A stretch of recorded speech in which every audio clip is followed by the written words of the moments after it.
So I just thought that today I would talk with you all about being good and kind to others. When you are a game master and you are running games for people, and I guess this really applies to all things in life, I think one of the best things that you can do is to be a genuinely good person and care about others. Now, when that comes to gaming, many players, especially beginning players, take games very seriously. Most people do not want their first character to die because they're connected to it. Their first character is usually a personality or a shade of themselves, right? A part of themselves, because they care about that character. They have ideas. That character usually has a couple of that character's traits or embodies a little part of themselves. So when a first-time player has their own character, they haven't usually gone too outside the box when they create that first character. And because of that, they genuinely want to make sure that that character survives. When we play the DDWRPG campaign, one of the rules that we have is that there is no resurrection or coming back from the dead. When a character dies, and in our game, that means when the character has been in negative hit points for more than 30 minutes in game time, or if the character has taken 31 or more negative hit points of damage, then at that point, that character is permanently dead. And we do not allow that character to survive and continue. In the rare case that somebody is playing a Time Lord character, like from Doctor Who, or a character with the ability to regenerate or prolong their life, that character would at that point regenerate. But for the most part, 99% of all our characters do not possess that ability, and those characters then automatically find themselves dying, right? And that can happen for, various reasons. Some players and game masters feel strongly that you should not kill a character unless it's for epic reasons or, to really move a story ahead. And I personally agree with that in theory, but sometimes that doesn't happen, and mistakes happen, or a critical fumble happens and another character kills someone. And for the most part, me and my group let the dice actually drive the story.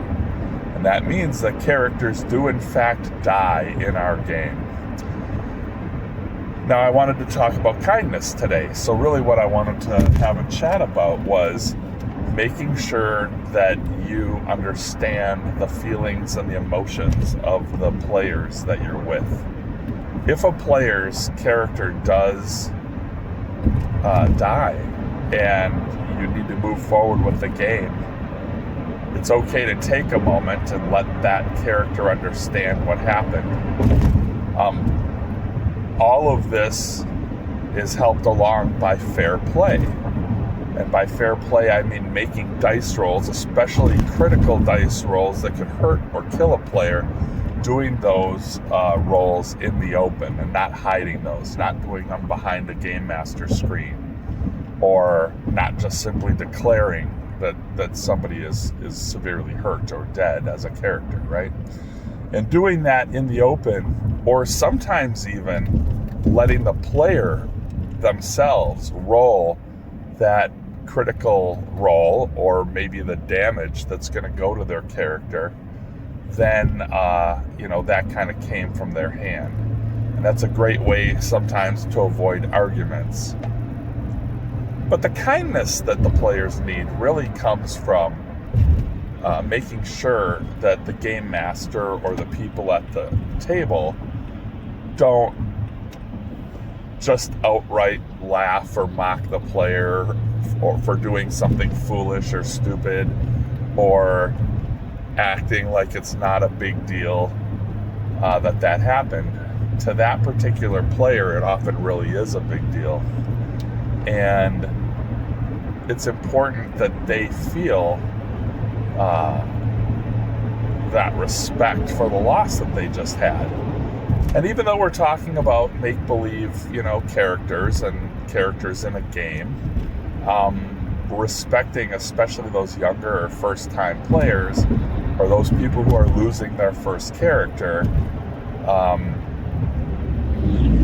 make sure that you genuinely care, and have a kindness for the players who are at your table. Don't bring people that you don't care about to your table. Don't allow there to be anger or fights, or for people to have outside of game arguments within the characters at the table. It's a hard thing to learn, because almost everybody or every party encounters that at some time, or something that's angering or causing a problem for somebody outside a game finds its way into the game. And really, that shouldn't be allowed, and that shouldn't be there. If, as a game master, if you think that that there are negative shenanigans, or that there's something going wrong between players, you can always call a reset or pause the game. If somebody intentionally kills another character out of spite, game masters have a lot of tools in their toolbox that they can use. One of the famous one is the flashback, right? The Dallas TV show, if you will, where events happen, and then it turns out that all of those events are in fact a dream. That is a valid storytelling device. That's a valid way to reset the game. We've had instances where I, as a campaign master, had to say, yeah, that game actually didn't happen, or that game was an alternate reality.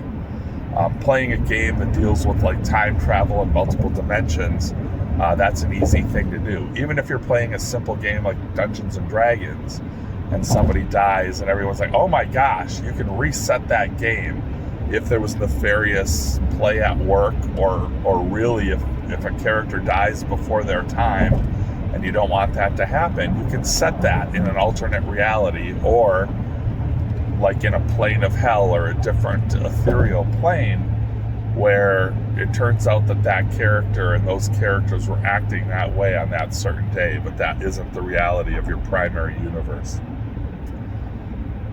Find that kindness to create good storytelling, so that you're not harming your players' real world emotions. And that's really the lesson that I want to pass on to you guys today. This has been RPG Drive, and I kind of like doing this a little bit, and it's kind of a new thing that I'm trying. I'm just trying to impart some great information to you over the things that I've learned. And I'm very excited, because I am only 4 days away from the 40th anniversary of my own role-playing game campaign, and only 4 modules away from the 5,000th game that I've played within that campaign. And that means at least 5,000 stories. It's more than that in game sessions and parts, because some of those stories were played even in parts over multiple sessions. So I'm very excited, and I'm very proud of all of my players who have been a part of that.